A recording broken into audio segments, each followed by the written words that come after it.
اعوذ باللہ من الشیطان الرجیم، بسم اللہ الرحمن الرحیم۔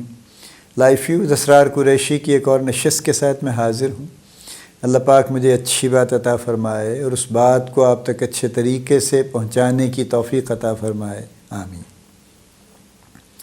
ایک سوال ہے کہ جو بات ہوتی ہے نا، جیسے کرکٹ کی بات کرتے ہیں لوگ کہ جی کرکٹ آپ شروع کرتے ہیں، بیسیکلی بچے تو محلے سے شروع کرتے ہیں نا، آپس میں کھیلتے ہیں، اسی سے ایکسپرٹیز کچھ اپنی گین کر لیتے ہیں۔ اس کے بعد لوکل کلبز کچھ ملکوں میں ہیں جو چھوٹی کمیونٹیز میں ہیں، پھر وہاں تھوڑا فارمل ان کو جگہ مل جاتی ہے، کھیلنے کی جگہ مل جاتی ہے، چھوٹی موٹی کوچنگ بھی مل جاتی ہے وہاں سے، سو دے بیکم مور فارمل۔ پھر اس کے بعد ذرا کسی بڑے کلب میں آ جاتے ہیں، پھر آپ کے جو ریجنل کمپٹیشن ہیں پھر وہ ہوتے ہیں، پھر نیشنل کمپٹیشنز ہوتے ہیں۔ پاکستان میں بھی ہوتے تھے، فرسٹ کلاس کرکٹ باقاعدہ یہاں پہ ہوا کرتی تھی اور قائد اعظم ٹرافی ہوا کرتی تھی، جب کئی سال سے میں نے ذکر نہیں سنا ویسے اس کا۔ تو اس طرح سے لوگ آپ ایکچولی چلتے تھے، ڈیولپ کرتے تھے، آپ ٹیلنٹ آئیڈینٹیفائی کرتے تھے اور اس ٹیلنٹ کو پھر آپ ڈیولپ کرتے تھے اور اس کو ایک سرٹن جگہ پہ لے کے جاتے تھے۔ اسی طرح سے پالیٹکس کا تھا کہ ایک چھوٹے لیول سے شروع کرتے تھے اور وہاں پہ ظاہر ہے کوئی نہ کوئی لوکل، جیسے لوکل گورنمنٹ کا سسٹم تھا یا لوکل کمیونٹی تھی، کوئی سماجی ورکر بنتے تھے، انہی میں سے کوئی ذرا زیادہ جو تیز ہوتے تھے وہ پھر سیاسی ورکر ہو جاتے تھے، اور چلتے چلتے آگے پھر وہ صوبائی اسمبلی میں پہنچے اور اس سے اگلا پھر انہوں نے ہمت فرمائی اور وہ قومی اسمبلی میں پہنچ گئے اور لیڈر ہو گئے۔ ٹھیک ہے، یہ ایک سسٹم ہے اور یہ دنیا بھر میں یہ سسٹم ہے اکثر ملکوں میں کہ اس طرح سے ٹیلنٹ کو آئیڈینٹیفائی کیا جاتا ہے، اس کو اپرچونٹی دی جاتی ہے اور اس کو ڈیولپ کر کے اس کو ایک نیشنل لیول پہ لایا جاتا ہے۔ یہی حال ایجوکیشن کا ہے، یہی حال ہر چیز کا ہے، لیکن ہمارے ہاں اس وقت یہ کام نہیں ہو رہا۔ یعنی جو گراس روٹ ڈیولپمنٹ جس کو ہم کہتے ہیں نا، کہ آپ گراس روٹ سے لوئسٹ لیول سے شروع کریں اور وہاں سے لوگوں کو آئیڈینٹیفائی کریں مختلف فیلڈز میں، اسپورٹس میں، ایجوکیشن میں، ٹیکنیکلٹیز والی چیزوں میں، اور اس کے علاوہ جہاں جہاں بھی آپ کرنا چاہتے ہیں ان کو پھر ایک کوئی سسٹم دیں جس کے تحت وہ تھوڑے تھوڑے ٹرین ہوتے رہیں اور اس کے بعد وہ آگے چلیں۔ اب دیکھیں نا، اب سب سے مشہور کیس ابھی موسٹ ریسنٹ ارشد ندیم کا ہے، جس نے جیولن پھینکا اور اس نے پھینکا اور اس نے ماشاءاللہ گولڈ جیت لیا۔ اب اس کے نام پہ سڑک کا نام بھی رکھ دیا ہم نے، اس کو بینک نے بھی پیسے دے دیے، اس کو گورنمنٹ نے بھی دے دیے، فلانے منسٹر نے بھی دے دیے، سب کچھ ہو گیا۔ اس کے بعد سب بھول گئے، یعنی کسی نے یہ نہیں کیا کہ بھائی صاحب ارشد ندیم صاحب، ایک تو یہ کہ آپ کو تو کسی سے سپورٹ نہیں ملی اپنے دور میں، لیکن چلیں وہ آپ نے اپنی ہمت فرمائی، آپ نے ایک بہت بڑا کام کر لیا، تو اب آپ لیڈ کریں، ہم آپ کو اکیڈمی بنا کے دیتے ہیں، ہم اس کا ایک وظیفہ مقرر کرتے ہیں اور آپ بچوں کو ٹرین کریں۔ ایسا کچھ نہیں، وہ جو پیسے ان کو ملے اس میں سے وہ خود بنا لیں تو سبحان اللہ، نہ بنائیں تو ان پہ کوئی بوجھ نہیں ہے اس بات کہ ان کی ذمہ داری نہیں ہے، ذمہ داری تو ان کی ہے نا۔ جو اچانک جنہوں نے 3-4 دن بہت شور مچا لیا اور ہر کسی نے اناؤنسمنٹ کر دی کہ جی ہم اتنے ملین دے رہے ہیں اور ہم اتنے ملین دے رہے ہیں، تو یہ تو ہو گیا۔ 2-4 لوگوں نے اشتہار پہ ان کی تصویر بھی لگا دی، ان کو پیسے دے دیے، ذاتی حیثیت میں تو انہوں نے ماشاءاللہ اچھی انکم جنریٹ کر لی۔ What is next? یہ نظام ہمارا اب کسی چیز میں نہیں ہے اور یہ چاہیے۔ دیکھیے، جو سیاسی لوگ بھی ہیں، جن کو جو اپنے آپ کو پولیٹیکل ورکرز کہتے ہیں، وہ اسی پروسیس سے ڈیولپ ہوتے ہیں۔ وہ کسی بڑے پولیٹیکل ورکر کے ساتھ لگتے ہیں اور یہ دنیا بھر کا سسٹم ہے، یہ لگتے ہیں جو اچھے، جہاں پہ ڈیولپڈ سسٹم ہے، وہ لگتے ہیں، اس کے ساتھ کام کرتے ہیں، اس سے سیکھتے ہیں، پھر کوئی چھوٹی موٹی ان کو اپرچونٹی ملتی ہے تو وہ ہو جاتے ہیں، کوئی UC کا ممبر ہو گیا، کوئی فلاں ہو گیا، پھر ہوتے ہوتے اس سے آگے کوئی ناظم ہو گیا، کوئی نائب ناظم ہو گیا۔ یہ ہم نے کئی سسٹم بدلے ہیں نا، ہم بھی تو ہر روز ایک نیا سسٹم لگانے کی کوشش کرتے ہیں اور ہماری بنیاد ہمیشہ ال انٹینشن ہوتی ہے، سسٹم بنانے کی بھی اور بگاڑنے کی بھی۔ بگاڑتے تو ظاہر ہم کسی بری نیت سے ہی ہیں، بناتے بھی بری نیت سے ہیں اکثر ہم۔ تو تو یہ کرتے کراتے وہ پھر چلتے چلتے آگے چلتے چلے جاتے ہیں۔ ایک طرح سے وہ اپنا ایک پروفیشن ایک اپنے لیے منتخب کر لیتے ہیں کہ مجھے سیاستدان بننا ہے، جیسے کہتے ہیں نا، مجھے ڈاکٹر بننا ہے، مجھے انجینئر بننا ہے، مجھے کمپیوٹر سائنٹسٹ بننا ہے، مجھے فلاں بننا ہے، مجھے اسپورٹس مین بننا ہے، مجھے کرکٹ میں نام پیدا کرنا ہے، مجھے وٹ ایور۔ تو اسی طرح سے سیاست بھی ایک پروفیشن ہے اور سیاست بھی ایک انٹلیکچول ایبلٹی ہے۔ جو صحیح معنوں میں جو سیاست ہے وہ تو وہ ہے یہ نہیں ہے کہ آپ جوڑ توڑ کر کے برادری بیس پہ فلاں پہ ادھر ادھر گورنمنٹ کی سپورٹ سے کوئی اور دو چار انڈیو سپورٹس کی وجہ سے آپ اسمبلی میں تو پہنچ گئے. اب آپ کو نہ پڑھنا لکھنا آتا ہے، نہ آپ کو لاء کی خبر ہے، نہ آپ سیکھنے کی کوشش کر رہے ہیں. آپ کا کام بس یہ ہے کہ جب جی چاہا چلے گئے،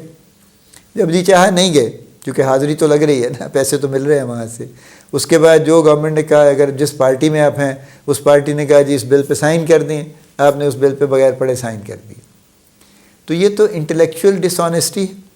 یہ پولیٹیکل ڈس آنیسٹی ہے، یہ نیشنل ڈس آنیسٹی، بددیانتی ہے سراسر.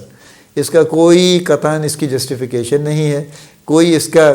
جسے کہا جائے ڈیفنس نہیں ہے. اس بات کا دفاع نہیں کر سکتے کہ یہ کسی طرح سے یہ جائز کام ہے. یہ سراسر ناجائز کام. اور وہ تمام لوگ جو یہ کر رہے ہیں یہ بالکل اکاؤنٹیبل ہیں اس بات کے لیے. یہاں نہیں کہیں بھی ان کی اکاؤنٹیبلٹی تو ہوگی کہ انہوں نے جو 70-80 ہزار لاکھ 1.5 لاکھ ووٹ لے کے جو آئے تھے تو اس کے بعد انہوں نے کیا کیا.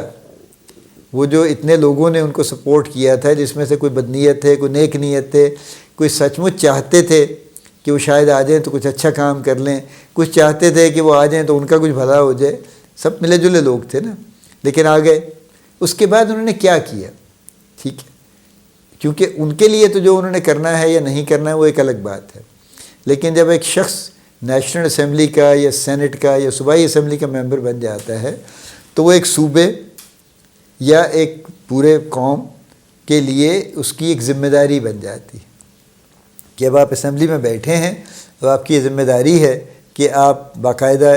خود بھی قوانین پرپوز کریں، خود بھی چینجز پرپوز کریں، جو سسٹم میں جو کمیاں ہیں ان کو دور کرنے کے لیے آپ کیمپینز کریں. اس کے لیے آپ اپنے طور سے آپ 2-4 لوگ مل کے کوئی اس کے لیے موشنز ٹیبل کریں، کوئی اس کے لیے قانون آپ تجویز کریں، یا کم از کم آئیڈیاز پیش کریں کہ جو ریلیونٹ لوگ ہیں، منسٹری آف لاء ہے، فلاں ہے، وہ اس پہ قوانین بنا سکیں اور سسٹم کو کانسٹنٹلی بہتر کر سکیں. لیکن ہمارا حال پرٹیکولرلی ابھی ریسنٹ ٹائمز میں تو یہ ہے کہ بغیر سوچے سمجھے گورنمنٹ بھی لاز بنا رہی ہے، اور جیسے میں نے کہا نا، جو ان کے کرونیز ہیں، جو ان کے حاشیہ بردار ہیں، جو ان کی پارٹی کے لوگ ہیں، وہ تو ان کو تو بہت سو کو شاید پتہ بھی نہیں کہ وہ کیا کر رہے ہیں. وہ تو جو گورنمنٹ کہتی ہے اس پہ ٹھپا لگا دیتے ہیں کہ ہاں جی ٹھیک ہے جی بالکل پاس ہو گیا جی. ایک دن میں کئی بل پاس ہو جاتے ہیں without even debate, without even understanding what's in that bill, what will be its impact. اور جو چند لوگ ہیں جو کہ کبھی اس پہ کوئی انٹلیکچوئل ڈسکورس کرنے کی کوشش کرتے ہیں، وہ ان کی کوئی سن نہیں رہا کوئی. ٹھیک ہے، وہ رپورٹ ہو جاتا ہے، اخبار میں بھی آ جاتا ہے، بتا بھی دیتے ہیں، کچھ تھوڑی سخت گفتگو بھی وہ کر لیتے ہیں، لیکن ان دی اینڈ کام تو ہو جاتا ہے اور ہوئے چلا جا رہا ہے. اور یہ ایسا کام ہے جو ultimately will come back. Every thing that goes around comes around. چونکہ جب کوئی دیکھیے جتنے بھی لاز کسی خاص نیت سے بنائے جاتے ہیں کہ میں فلاں کو اس سے نقصان پہنچاؤں گا یا فلاں کو فائدہ پہنچاؤں گا، وہ الٹیمیٹلی بومرینگ کی طرح واپس آتے ہیں اور اسی طرح کا نقصان پہنچانے کی صلاحیت رکھتے ہیں. ٹھیک ہے، I don't wish bad for anybody, لیکن یہ فیکٹ ہے، یہ فیکٹ آف لائف ایکچولی. ایسا ہی ہوتا ہے، ہم نے ہمیشہ سے یہی دیکھا ہے. اس لیے جو ہمارا یہ جو سسٹم ہے نا، میں coming back to my point actually, filter کرنے کا لوگوں کو ہر فیلڈ میں، یہ گراس روٹ لیول سے شروع ہونا چاہیے. اور گراس روٹ لیول سے ہمیں لوگوں کو آئیڈینٹیفائی کرنا چاہیے، ڈیولپ کرنا چاہیے، گروم کرنا چاہیے، ان کے سکلز بنانے چاہیے اور پھر ان کو آگے ڈپلوائے کرنا چاہیے. یہ جو بالکل یعنی خاندانی نظام ہے، بادشاہی نظام ہے کہ چونکہ میرا ابا ایم این اے تھا تو میں بھی ایم این اے بنوں گا، لازمی ہے، یہ تو میں ہو نہیں سکتا میں نہ بن سکوں، یا اسی طرح سے اور جو ہمارے معاملات چل رہے ہیں، یہ ڈائنیسٹی بھی جسے ہم کہتے ہیں، یہ it has to change actually. اور یہ چینج کرنا آسان نہیں، آئی انڈرسٹینڈ، لیکن اس کو چینج جب تک نہیں ہوگا تب تک ہم ذاتی انٹرسٹ سے اوپر نہیں جائیں گے. پرابلم از دس،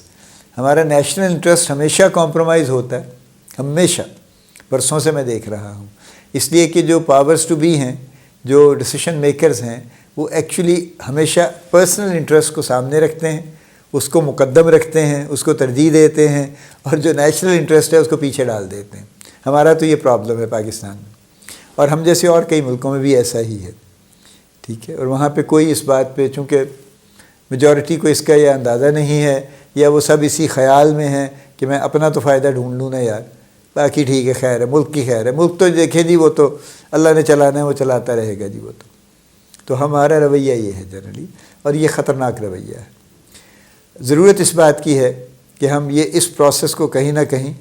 انسسٹ کریں کہ گراس روٹ لیول سے لوگوں کو ڈیولپ کیا جائے اور ان کو باقاعدہ سپورٹ کیا جائے اور ان کو آگے لے کے آیا جائے ہر لحاظ، ہر فیلڈ میں صرف سیاست کی بات نہیں کر رہا ہوں۔ یہ جتنے ہمارے بیچارے کرکٹر بھی ہیں، یہ اپنے زور پہ کسی نہ کسی جگہ تک پہنچتے ہیں، نیشنل ٹیم میں پہنچ جاتے ہیں، اس لیے کہ ان کا ٹیلنٹ اتنا بے شمار ہوتا ہے کہ وہ پہنچ جاتے ہیں، لیکن ان کی لائف لمبی نہیں ہوتی، چونکہ ایک سرٹن لیول کے بعد ٹیلنٹ جب تک سکل میں نہیں ڈھلتا وہ اس کے بعد اتنا کام نہیں کر سکتا، تو اس وجہ سے پھر وہ کچھ سال کے بعد رہ جاتے ہیں، ان کی کریئر ان کے ختم ہو جاتے ہیں ان کے پھر، چونکہ نہ ان کو اس طرح کی کبھی کوچنگ ملتی ہے، نہ کبھی فیسلٹیز ملتی ہیں، تو وہ نہیں سسٹین کر پاتے۔ So let's all think about it and start doing something about it. اللہ پاک آپ کو بڑی کامیابیاں عطا فرمائے، اللہ پاک آپ کا حامی و ناصر ہو، ہم سب کا حامی و ناصر ہو، آمین۔